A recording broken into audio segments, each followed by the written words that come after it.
minute or so. Give it a minute or so more. I was just checking my stream settings. I think I'm good though. I think I'm streaming here. We'll give it a minute for people to come on, listen to the music. We're talking the Great Reset today, folks. Talking the Great Reset, what it is, what it means for you, and how you can start preparing for that future.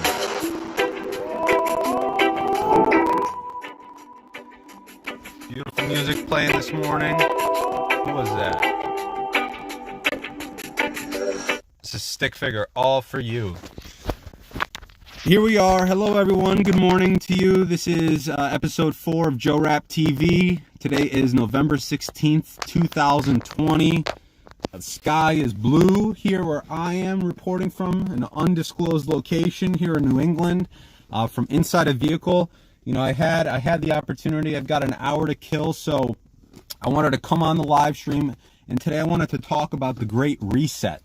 The Great Reset, what it is, what it means for you, what it means for your digital and your financial freedom. We're talking about the shift to a digital world.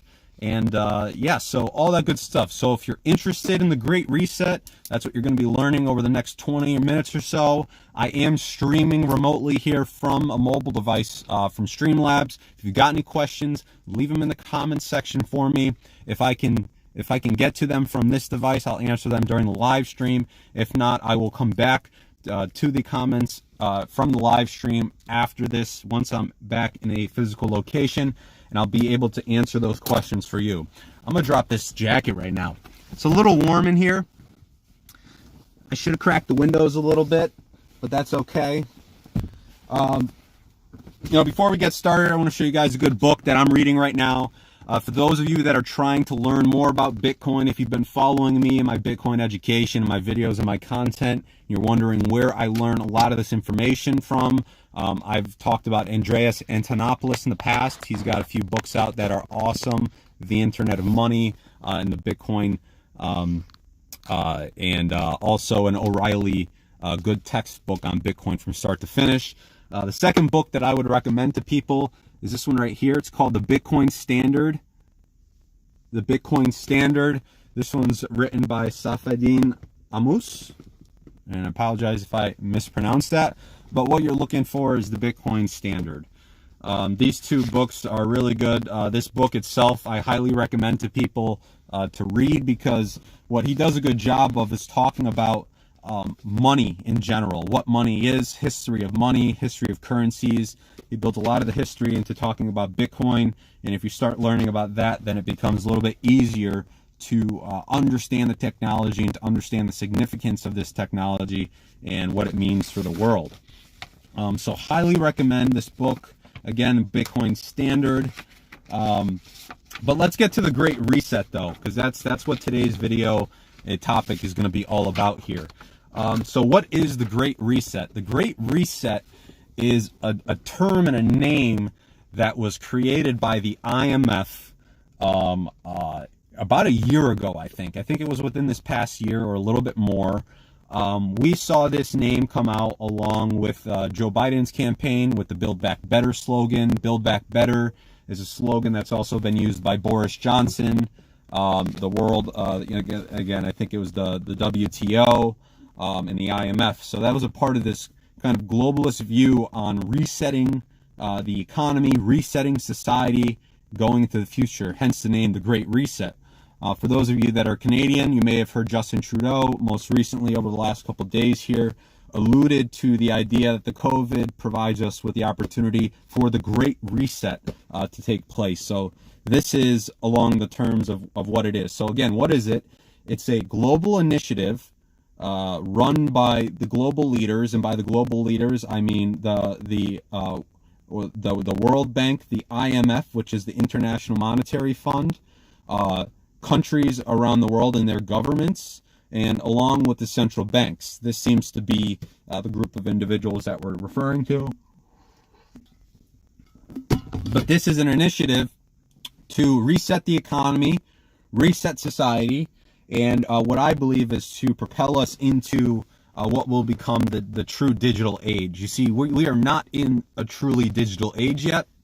A lot of people think we are because we live with cell phones and devices now, but a lot of our daily work and our lives may seem like they exist online. But this initiative is what is going to connect everything in one digital entity online for the world.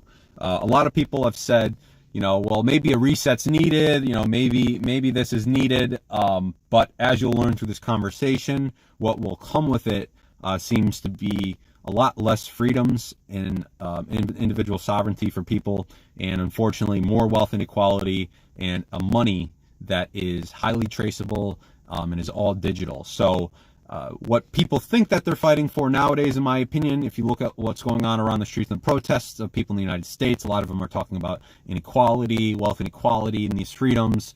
But unfortunately, they're promoting the individuals that will roll out this new world order, which will come with it a more connected currency, a more connected government, more regulatory oversight and control, and less individuals for the sovereign. So, this is something that I've been following quite closely. We've been talking about in the Nonconformist now for a while.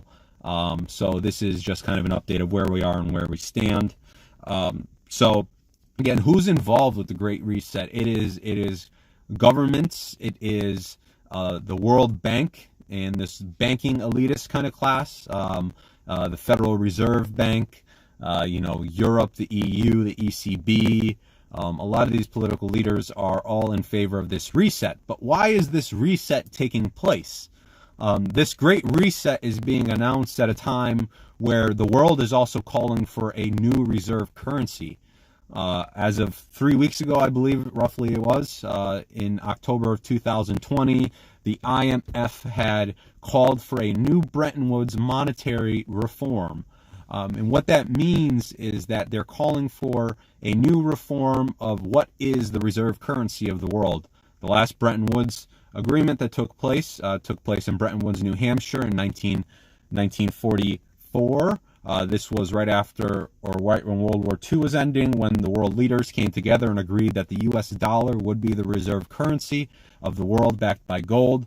And that would be, they set the stage for the economy going forward. What the IMF has now alluded to about a month ago is that they would like a new Bretton Woods-style monetary reform, because the dollar, as we see it today, with the amount of debt, with the amount of struggle that's happening, with countries trying to drop the dollar around the world, it seems as though the dollar is having its last leg. So this is all baked into this Great Reset. There's a new digital currency, a new reserve currency that is more likely than not to come out of it.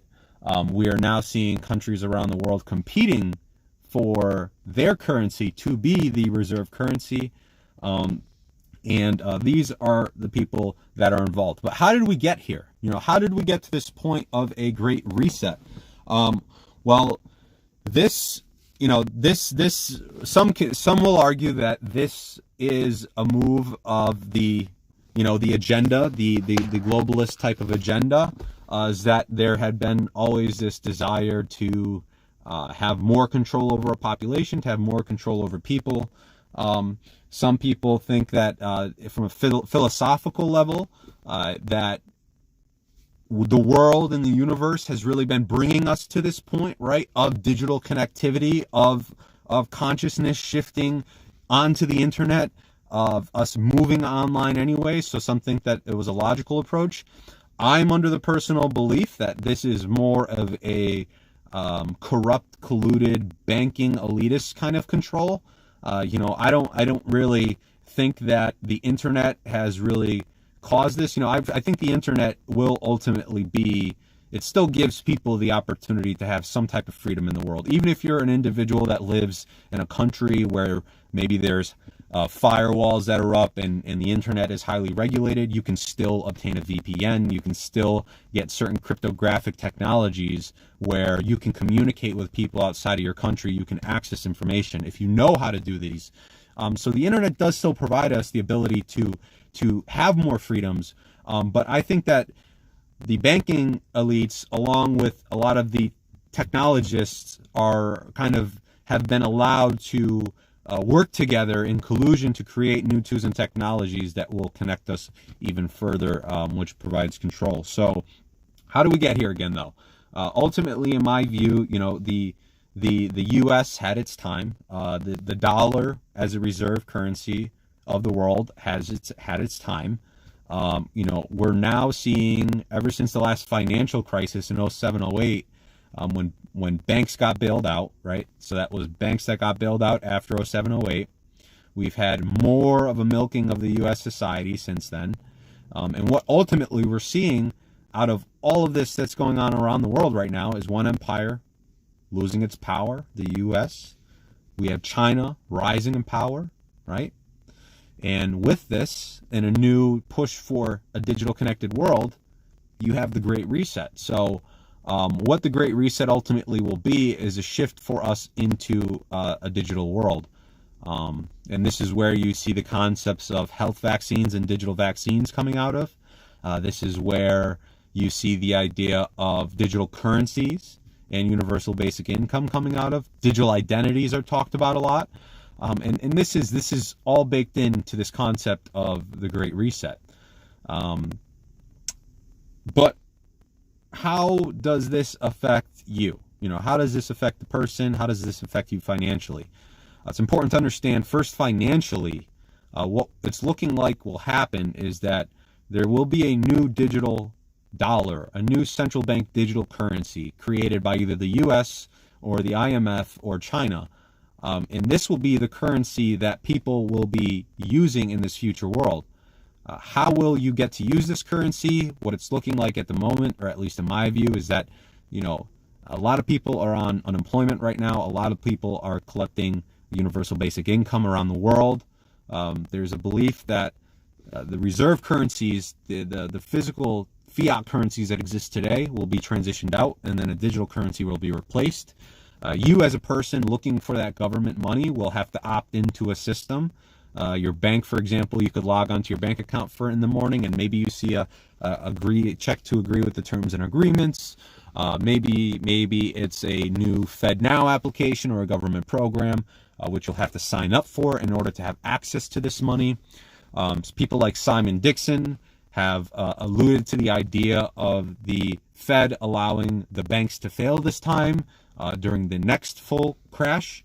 And when that happens, you as a citizen will create an account with the FedNow app, and you'll have access to your money there because banks are FDIC insured. So the federal government will really roll up into one main bank.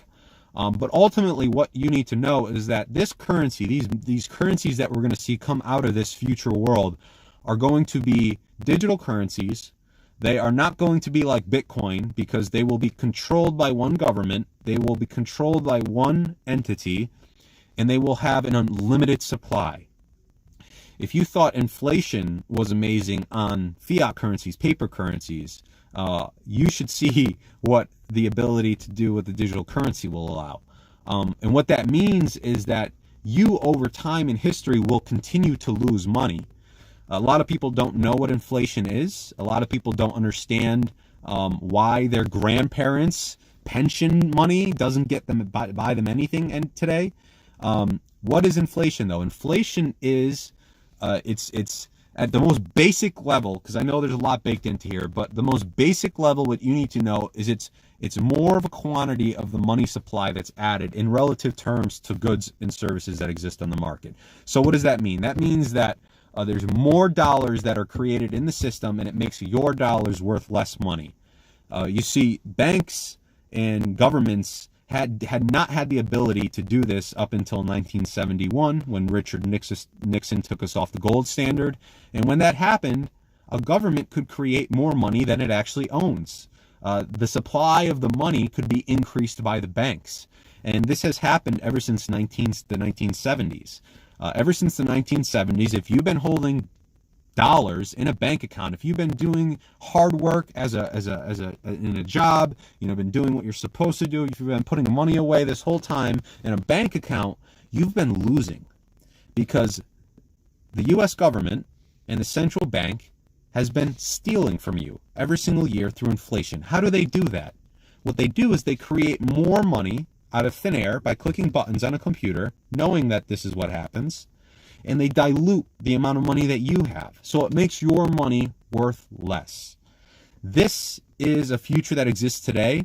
This is a reason why a lot of people are in the heartache they are financially today, is because of inflation and because wages and salaries have never increased since the 70s. So since the same time period that I'm talking about, there's a few people in society, and we all know them. You look around, you see who's done well. They've done really well. But there's the rest of you and the rest of me and the rest of us that have not done well. And it's not because that's just the way it is. It's not because you didn't do good in school. It's not because of all that. It's because at a fundamental level, you've been stolen from through inflation by the Federal Reserve Bank and your U.S. Treasury. And also, the bankers have been allowed to get away with that. So, salaries haven't increased either. But this is a currency that we're going to see out of the Great Reset, a digital dollar that can tax every transaction that you send. Imagine sending a transaction and a tax comes out of that, right? That doesn't even happen today with physical money. The currency, no matter what you do with that currency, the government will know who you pay, who you send. They have the ability to stop funds, to release funds. This is what we see right now in countries like China with certain censorship, is if you are anti-government or if you are anti-establishment, we're going to just cut your funding off. So this is the future that we see with your financial sovereignty. So not only will you be taxed on payments, on government spending, but the inflation that will exist in these currencies will be so that, they have the ability to continue to milk all of us as people and benefit from that. But there is an ability for you to escape that system.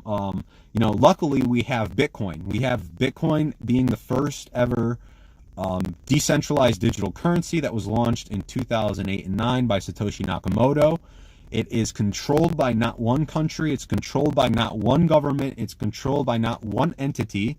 There's only so much Bitcoin that exists in the world. 21 million hold Bitcoin. But that's okay because it can be broken down a lot. All you need to know is that there's only so much of it that exists, and you can buy any amount of it you want. You could buy a penny's worth of Bitcoin. You could buy $500 worth of Bitcoin.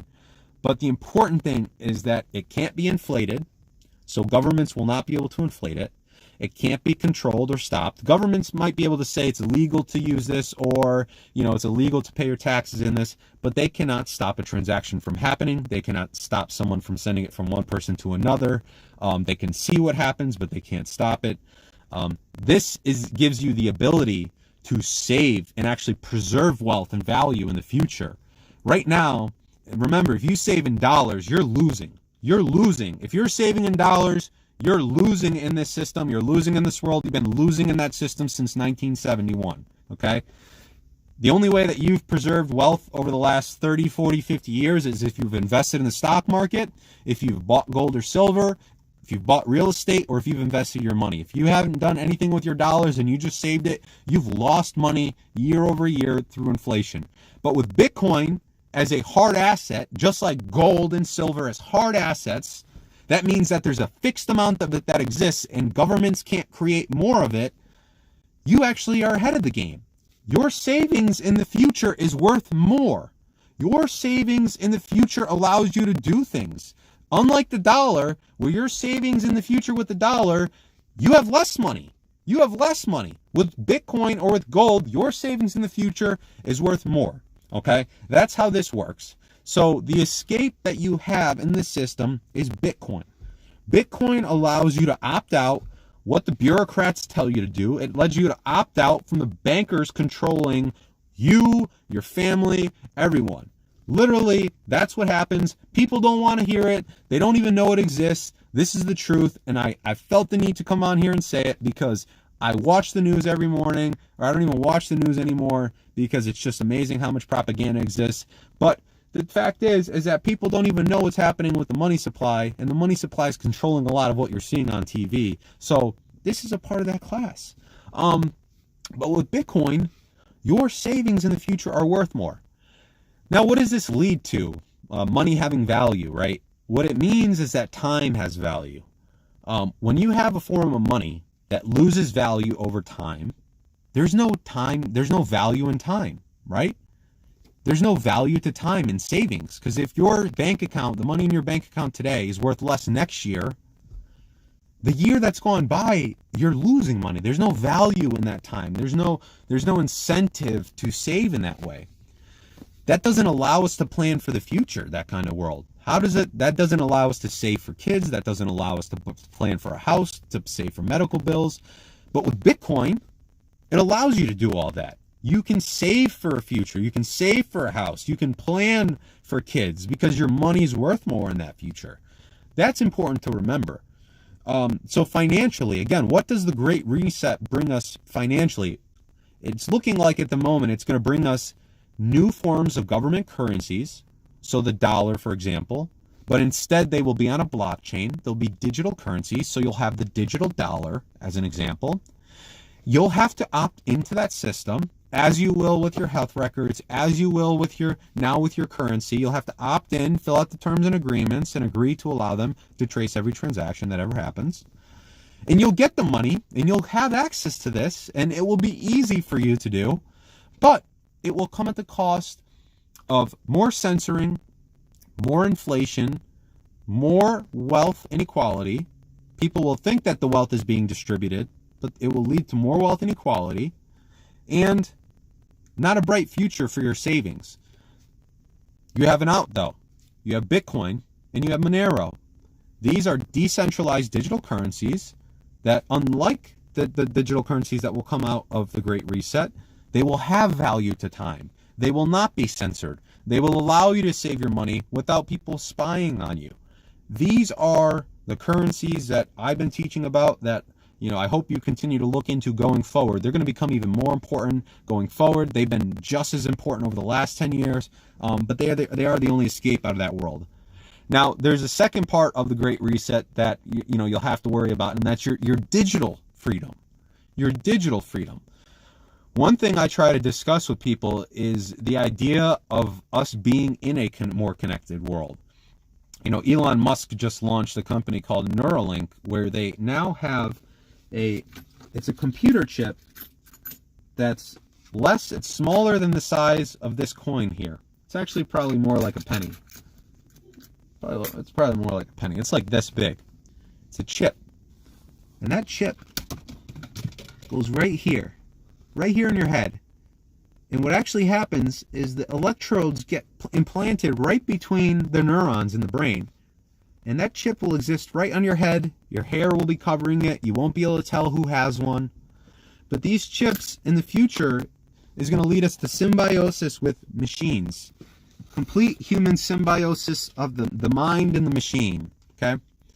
Now, in this world, or in a world like that, data becomes very important.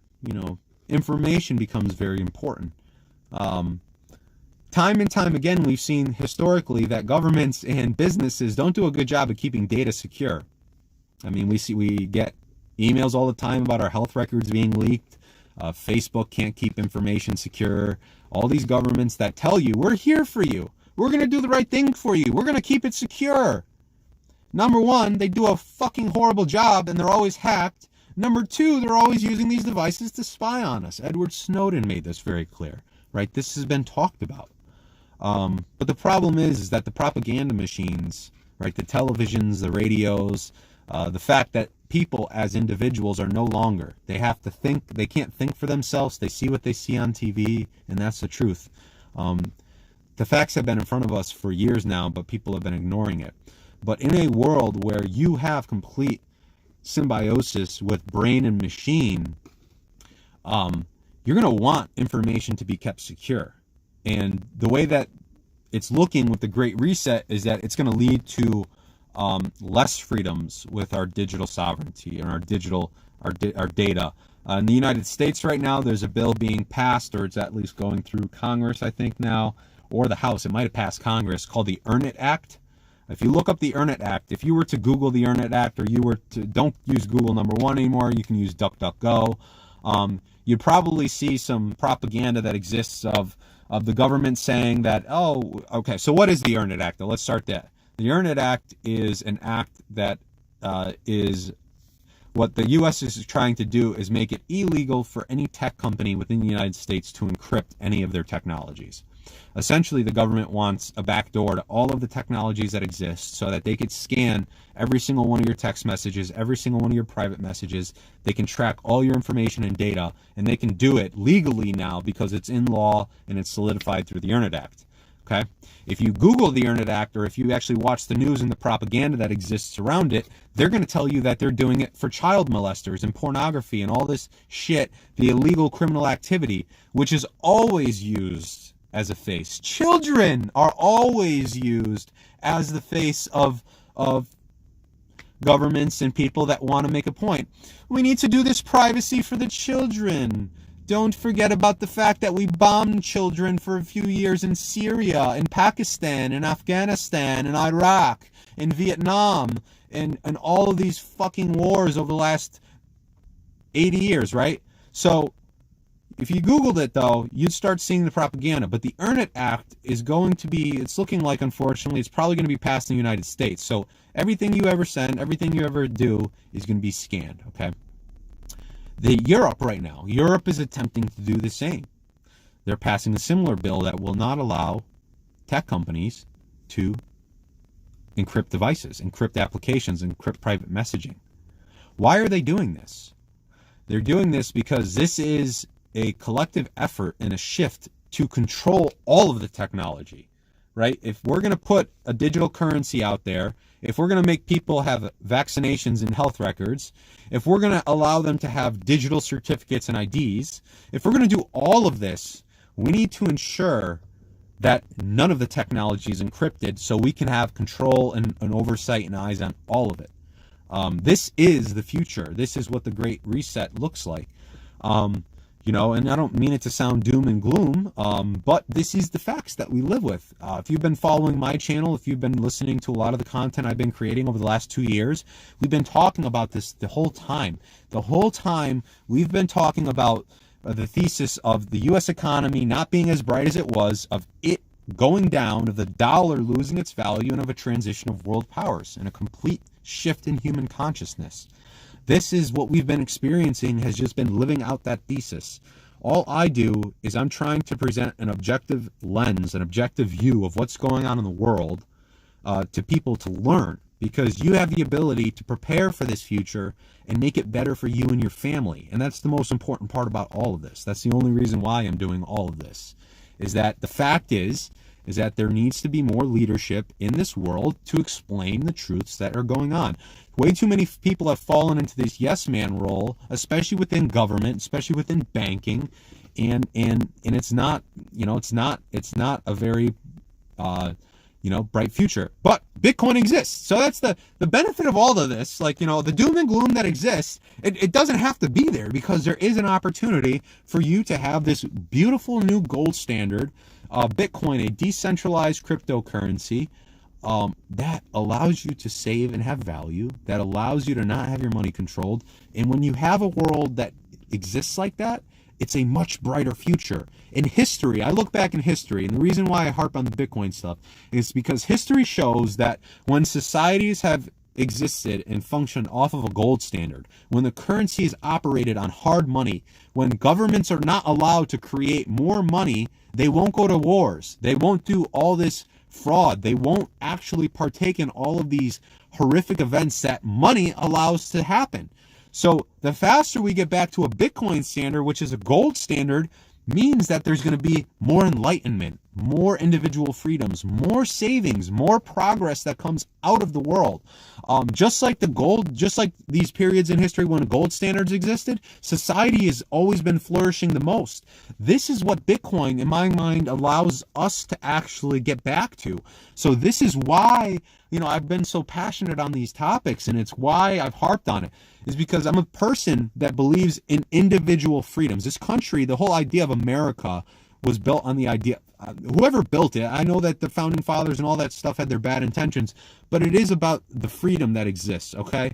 And individuals have to remember that, all right? So all of this is about continuing that for people and getting back to a currency that's worth something, that can't be manipulated or inflated, that allows us to have value in the future, and with that will come a better society, a better world, and a better future for you, your kids, me, my kids, my future. So that's kind of the Great Reset, everyone. And this is new. You'll be hearing about it more and more as time goes on. I think we understood at this point that the news networks, the mainstream news networks, at this point just cannot be trusted. None of them. That's unfortunately the problem, is that, when people don't know what to trust, they will not trust, and that's the problem. We've had a lot of journalists that have been stepping away over the last couple of years. Julian Assange is trying to be extradited to the U.S. There's clearly a war going on information, and you can see that just from the confusion that exists on a day-to-day basis. The Great Reset is something you may or may not hear about going forward. What is it again? It's the name of a collective effort around the world, the U.S., central banks, the World Bank, the IMF, to try to reset the world into this great reset of a digital reset. With that will come digital currencies, government currencies, that will lead to more inequality, more control and censorship, and less freedoms for you.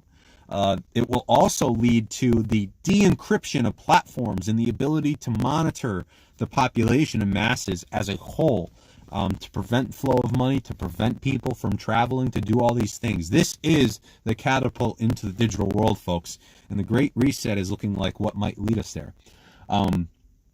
There's an ability for you to escape. You have Bitcoin and Monero as digital currency alternatives to this system that you can opt into, that will allow you to save money in the future. We'll have more money in the future, less government control, less oversight, less surveillance, and will lead to a more prosperous future. This is something we'll probably see roll out here in the coming months, and definitely in 2021. I have a firm belief that we're still in inning 2 of this. I was talking in this past March about, we were getting ready to gear up, until anyone starts going back to work. Don't expect it to get better. Unfortunately, the economy has continued to project in that same route that I've been talking about. But it's fake, because if you look at the stock market, you see all-time highs, right? Or you did. But if you look around at Main Street, you see that we're all not doing good. 40 million, I think it's like 40 million plus Americans that are unemployed. And a lot of people are now dying from suicides, from alcoholism, from domestic abuse, from things, ironically, that are different from the virus, even though we have these outrageous reactions to the virus. But how can you heal yourself and be better? Well, you keep following me. If you're someone that's looking for Bitcoin coaching, or if you're looking to learn more about Bitcoin and cryptocurrencies, you can subscribe to my channel. You can head over to my Patreon, where you'll find one-on-one coaching for Bitcoin. I'll meet with you on a session. I'll get you linked up, and I'll get you buying Bitcoin, get you a hardware wallet. I'll be able to explain and walk you through the whole process. If you're a business that is looking to either accept Bitcoin or cryptocurrencies for payments, or you're just looking to learn more about the technology to integrate it somehow, I have the ability to work with you one-on-one to get that figured out with you. For the people, just keep watching, keep subscribing. Tune in to Tactical Pause. It's a page I put out for breathing exercises and meditation.